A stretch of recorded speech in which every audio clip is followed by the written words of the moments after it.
قبریں کھود لینی چاہیے تاکہ ہم میں سے جو شخص فوت ہوتا جائے اسے اس کے ساتھی مل کر یہیں دفن کر دیں، یہاں تک کہ آخر میں جو شخص بچ جائے وہ دفن ہونے سے رہ بھی جائے تو کوئی حرج نہیں ہے۔ سب کے ضائع ہونے سے بہتر یہی ہے کہ کوئی ایک ضائع ہو جائے۔ انہوں نے کہا تمہاری بات بالکل ٹھیک ہے۔ چنانچہ وہ سب اپنی اپنی قبر کھودنے لگے، انہیں موت سامنے دکھائی دے رہی تھی۔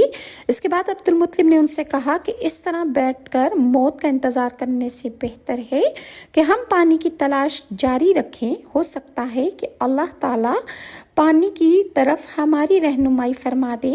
وہ اس ارادے سے اپنی سواریوں کی طرف بڑھے۔ جب عبد المطلب نے اپنے اونٹ کو اٹھایا تو اس کے پاؤں کے نیچے سے میٹھے پانی کا چشمہ اللہ تعالیٰ نے جاری کر دیا۔ یہ دیکھ کر سب نے بلند آواز سے اللہ اکبر کہا۔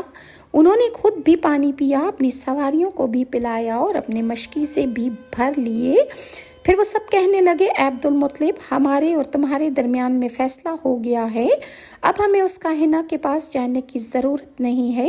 ہم تم سے زمزم کے بارے میں بھی نہیں جھگڑیں گے، اب زمزم بھی تمہارا ہی حق ہے۔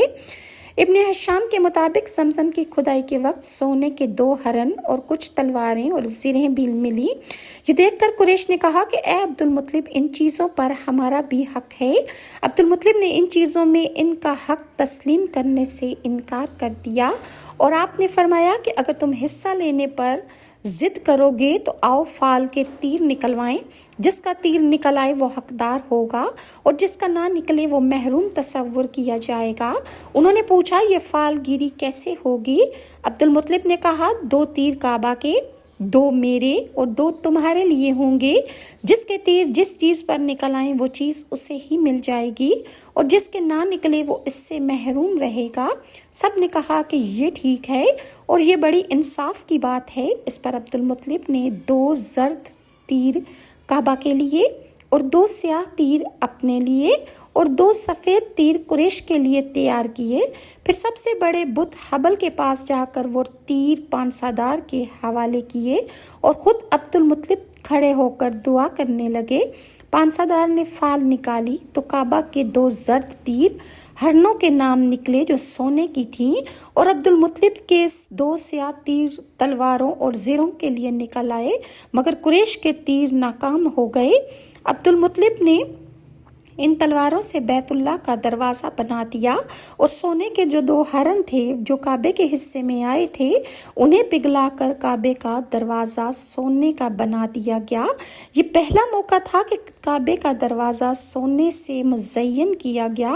عبد المطلب نے زمزم کو سب لوگوں کے لیے وقف کر دیا۔ حضرت عبد المطلب نے کعبہ کی کھدائی کے وقت دعا مانگی تھی کہ اللہ انہیں 10 بیٹے عطا کرے تو ایک میں سے وہ اللہ کی راہ میں قربان کر دے گا، تو اللہ تعالیٰ نے انہیں 10 بیٹوں کی نعمت سے نوازا تھا۔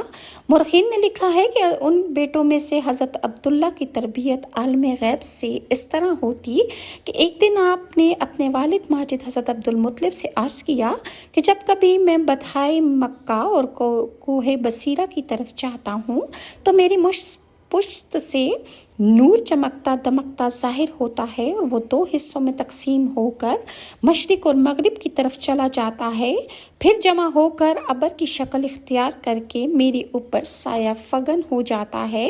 پھر میں دیکھتا ہوں کہ آسمان کے دروازے کھلتے ہیں اور یہ ابر پارا مدور شکل اختیار کر کے آسمان کی طرف چلا جاتا ہے اور پھر فوراً واپس آ جاتا ہے اور میری پشت میں واپس چلا جاتا ہے۔